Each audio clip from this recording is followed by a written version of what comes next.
Deru suara mobil Adam melintas jalan yang sepi itu. Jalanan yang hanya dipenuhi dengan tumbuhan jagung itu.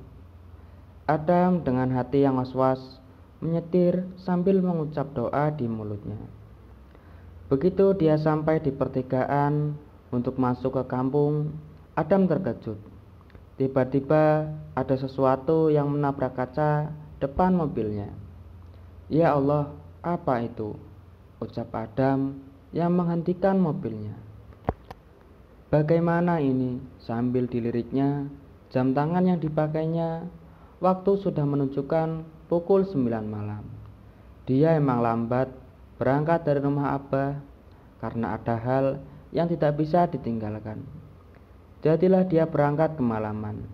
Aduh, nyesel juga tadi nggak ditemenin sama Arif. Jadi Parno sendiri kan, ujarnya yang menghidupkan mobilnya lagi. Dia melajukan mobilnya menuju kampung. Dia melihat pos ronda sedang ada yang jaga. Adam berhenti untuk menyapa yang sedang meronda. Selamat malam, Pak. Cuma berempat aja nih rondanya, tanya Adam yang sudah menurunkan kaca mobilnya. Pak Adam, baru kelihatan, Pak. Bagaimana kabar istrinya? Tanya salah satu bapak-bapak yang di situ. Alhamdulillah, Pak, sehat.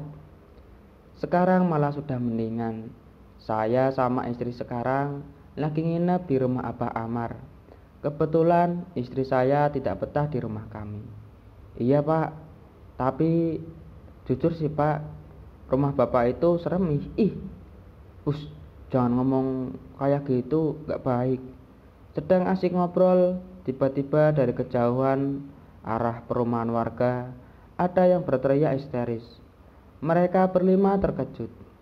Ada apa itu? Ucap Pak Karta, salah satu dari mereka. Gak tahu, tak. Sepertinya ada sesuatu. Kita lihat saja ke sana. Ayo, Pak, naik mobil saya saja, tawar Adam. Langsung diiyakan oleh bapak-bapak. Mereka masuk ke mobil dan Adam langsung melajukan mobilnya menuju arah suara teriakan itu. Di depan sana, tepat di halaman rumah, seorang warga tampak sudah mulai ramai. Warga lain yang berkumpul. Adam dan para bapak-bapak turun dari mobilnya, langsung bergabung dengan warga yang lain. Adam mencoba untuk lebih dekat lagi. Dia melihat secara langsung mayat itu dengan bergidik ngeri. Dia melihat tubuhnya kosong dan mata yang terbelalak ke atas. Setelah Adam melihatnya, dia keluar dan bertanya kepada warga, apakah ini korban kebakaran? Tapi saya lihat tidak ada bekas kebakarannya, tanya Adam dengan polosnya.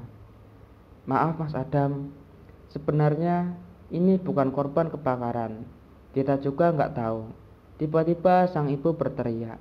Mendengar itu, kami langsung ke sini dan melihat tubuh Budi sudah seperti itu. Aku rasa ini korban santet.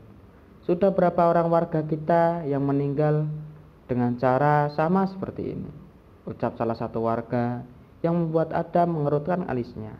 Hus, jangan bicara sembarangan, nanti bisa jatuh fitnah, ucap Pak Bagus, salah satu warga kampung itu. Iya nih, kasihan kalau didengar-dengar oleh keluarganya. Lagian gak baik juga kita ngomongin orang yang sudah meninggal. Hari sudah menunjukkan hampir jam 10 malam. Adam yang merasa sudah kemalaman beranjak pamit untuk pulang ke rumahnya. Bapak-bapak, saya izin undur diri dulu ya. Mau pulang ke rumah soalnya. Sendirian, Mas Adam? Tanya Pak Karta. Iya, Pak, saya sendiri. Ya sudah, saya pamit ya. Assalamualaikum. Waalaikumsalam, sautan para warga yang ada di situ. Mobil Adam perlahan berjalan maju menuju rumahnya yang ada di ujung jalan kampung itu. Itu Mas Adam berani juga ya sendiri, apalagi jalan ke rumahnya kan lewat pohon beringin yang besar itu.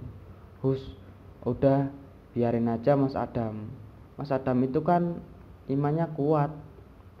Sepanjang perjalanan menuju rumahnya, Adam merasa bulu kuduknya selalu meremang.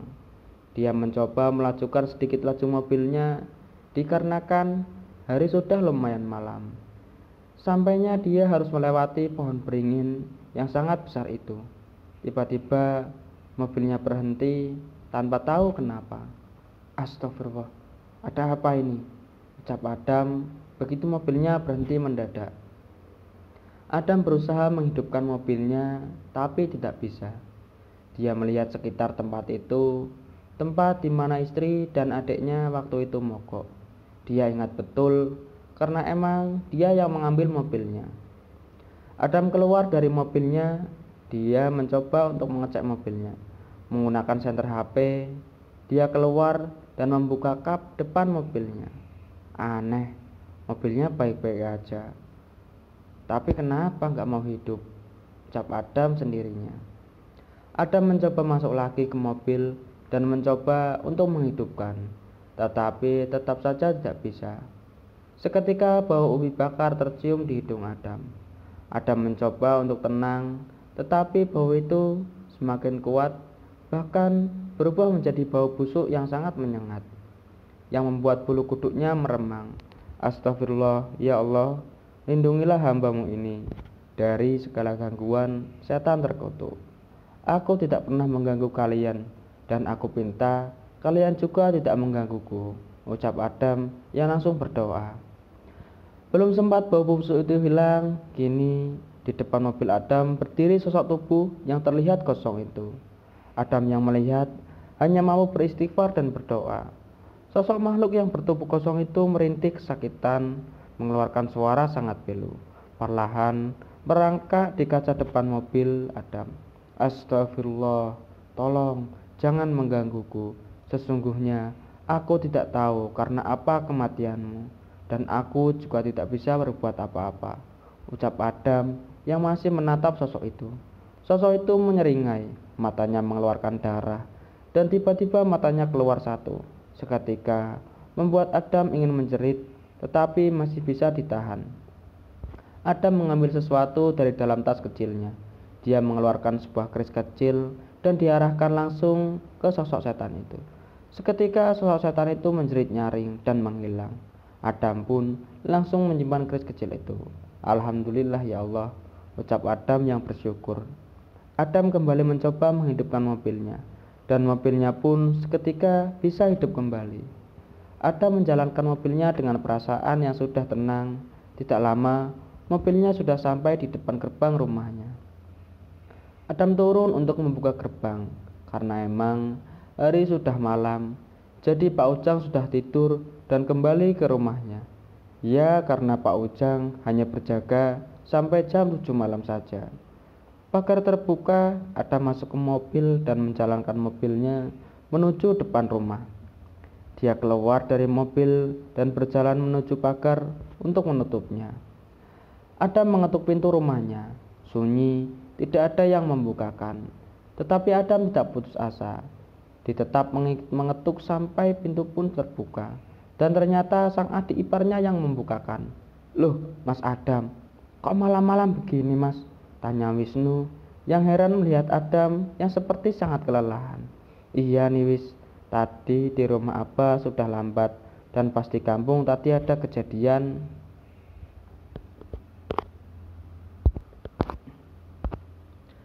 Iya nih Wis, tadi di rumah Abah sudah lambat. Dan pas di kampung tadi ada kejadian orang meninggal. Jadi Mas singgah dulu. Nggak terasa hari sudah larut pas Mas mau pamitan, jawab Adam yang sambil berjalan masuk ke dalam rumah dan duduk di kursi sofa ruang tamu rumahnya. Wisnu pun ikut masuk dan menutup pintu dan juga menguncinya. Sang adik Anita tiba-tiba juga keluar dari kamar dan menghampiri sang kakak. Nit, ambilin Mas minum dong, haus banget ini, ucap Adam yang menyuruh sang adik. Anita langsung gercep mengambilkan air untuk sang kakak. Kamu kok seperti kelelahan, Dam? Tanya Alisa yang tiba-tiba turun dari lantai atas karena mendengar suara ketukan di pintu. Panjang ceritanya Mbak. Sepertinya besok saja aku ceritakan. Takutnya nanti kalian malah jadi ketakutan. Lah, emang Mas Adam kenapa? Tanya Anita yang datang sambil membawakan minuman untuk sang kakak. Besok aja deh ceritanya, waktunya nggak pas banget. Lagian aku capek, habis ini mau langsung istirahat, ucap Adam yang langsung meminum habis air yang diambilkan Anita. Mereka bertiga hanya geleng-geleng kepala melihat kelakuan Adam itu. Setelah itu, mereka semua kembali lagi ke kamar masing-masing. Dan Adam juga langsung saja mandi, membersihkan tubuhnya, dan setelah itu dia langsung tidur. Karena emang hari sudah sangat larut malam, dan dia juga sudah sangat kelelahan. Samar-samar suara orang berbicara dari luar rumah. Ada yang merasa kelelahan setelah kejadian yang dilalui semalam, membuat dia baru terbangun mendengar suara orang yang sedang berteriak itu. Adam bangun mencuci mukanya. Setelah itu dia keluar kamar dan segera menuju teras depan. Ada apa Pak Ujang? Tanya Adam pada sang penjaga rumah yang seperti ribut dengan seorang bapak-bapak. Mas Adam, ini Mas, Pak Tony kesini tiba-tiba datang marah-marah, jawab Pak Ujang yang menjelaskan kepada Adam. Ada apa Pak?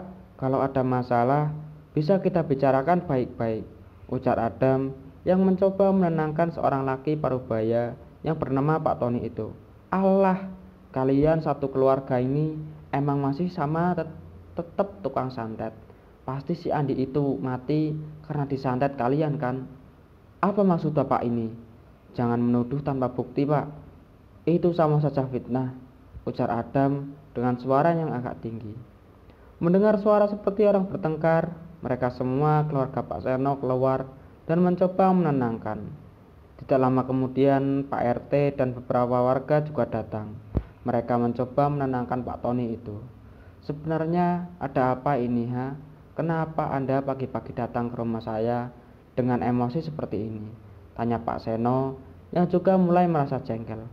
Allah, kalian ini emang keluarga tukang santet. Sudah berapa orang yang menjadi tumbal kalian? Orang seperti kalian ini sebaiknya diusir dari kampung ini, ucap Pak Tony yang berapi-api itu. Berhenti Pak Tony, Anda tidak bisa menuduh orang semudah ini tanpa bukti. Apa Anda sudah tahu siapa Pak Seno ini? Ujar Pak RT yang merasa jengah dengan sikap orang yang bernama Tony itu.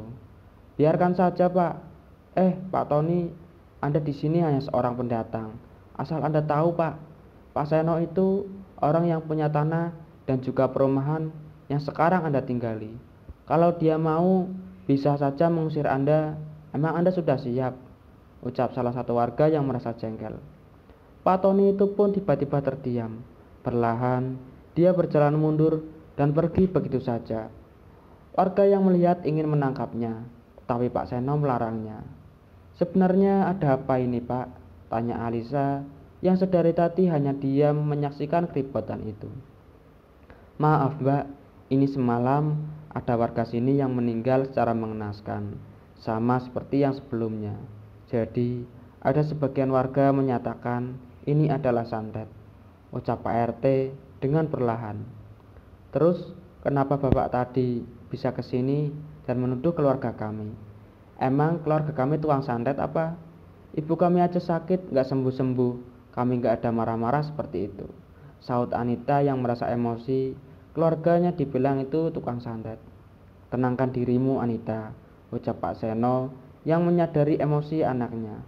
Maafkan kami Pak, kalau begitu kami pamit undur diri. Assalamualaikum. Begitu orang-orang sudah pergi dari rumahnya, Pak Seno dan anak-anaknya masuk ke dalam rumah. Mereka duduk berkumpul di ruang keluarga yang biasa mereka gunakan untuk tempat berkumpul. Kapan kamu datang Dam? Tanya Pak Seno kepada Adam sang anak. Semalam Pak, aku semalam juga singgah ke rumah duka Pak. Aku melihat langsung, emang sangat tragis, ucap Adam yang membuat semuanya langsung melihatnya. Jadi yang Mas bilang semalam kejadian yang mengerikan itu ini? Tanya Anita. Iya, tapi ada yang lebih dari itu. Aku digangguin sama yang meninggal pas melewati pohon beringin yang besar itu di tepi jalan Pak. Ini pasti ada yang gak beres Pak. Sepertinya kita harus cari tahu. ucap Danu yang merasa aneh. Benar itu. Oh iya Pak, nanti Abah akan datang ke sini. Dia mau melihat kondisi ibu. Sekalian ada yang mau dia omongin sama Bapak dan... Ucapan Adam terhenti ketika Mbok Imah tiba-tiba datang untuk memberitahu kalau sarapan sudah siap. Baik Mbok, kami segera ke sana. Lebih baik kita sarapan dulu, nanti saja kita lanjutin kompromi kita. Mereka menuju ke arah meja makan, sedangkan Alisa kembali ke kamar untuk memanggil anaknya. Tiba-tiba saja Alisa merasa bulu kuduknya meremang. Alisa melihat ke kiri dan ke kanan sambil melanjutkan jalannya menuju kamar. Tiba-tiba saja ada yang meniup tengkuknya. Dia berbalik, tetapi tidak ada apa-apa. Tetapi dia melihat seorang yang menggunakan baju putih berdiri di depan pintu bekas kamar ibunya itu. Alisa terkejut. Dia langsung berjalan secara mundur, mencoba untuk tidak menghiraukan sosok itu. Alisa dengan hati yang berdebar masuk ke kamarnya dengan cepat. Mama kenapa kok seperti orang ketakutan? Ucap Della, anaknya yang heran dengan tingkah sang ibu. Mama gak apa-apa kok, kalian sudah mandi. Kalau sudah sekarang kita turun ya untuk sarapan. Mereka bertiga keluar dari kamar. Alisa mencoba untuk melihat lagi sosok itu, tetapi sudah tidak ada lagi. Mereka pun turun dan berjalan menuju meja makan dan sarapan bersama. Abah yakin dengan ini? Tanya Umi yang merasa takut dengan apa yang sang suami lakukan. Kita harus yakin Umi, ini untuk kebaikan kita bersama. Lagian kita harus mengungkap semuanya sebelum satu suro nanti, selagi masih ada Allah yang selalu melindungi kita. Tapi Umi takut ini akan sangat berbahaya untuk cinta Abah. Umi tenang saja, Ki Sukmo tidak mungkin tinggal diam saja melihat keturunannya disakiti. Umi harus tahu, kodam pendamping cinta juga bukan dari jin yang lemah, tetapi dari kalangan jin yang mempunyai kedudukan dan kesaktian yang sangat tinggi. Ya sudah, kalau gitu sekarang kita sarapan dulu. Habis itu kita berangkat, jangan sampai kita terlambat. Mereka berjalan beriringan menuju meja makan. Di sana sudah ada Cinta yang membantu menyiapkan sarapan. Ayo Umi sama Abah kita sarapan dulu. Ini Cinta buatin nasi goreng dan yang lainnya juga sarapan sama-sama yuk. Ajak Cinta pada anak santri Abah yang tinggal di rumahnya. Mereka sarapan bersama. Selesai sarapan, mereka duduk di ruang depan sambil menyiapkan segala yang akan dibawa ke rumah Pak Seno. Sebelum kita berangkat lebih baik kita berdoa dulu, kata Abah yang langsung diiyakan para santrinya itu.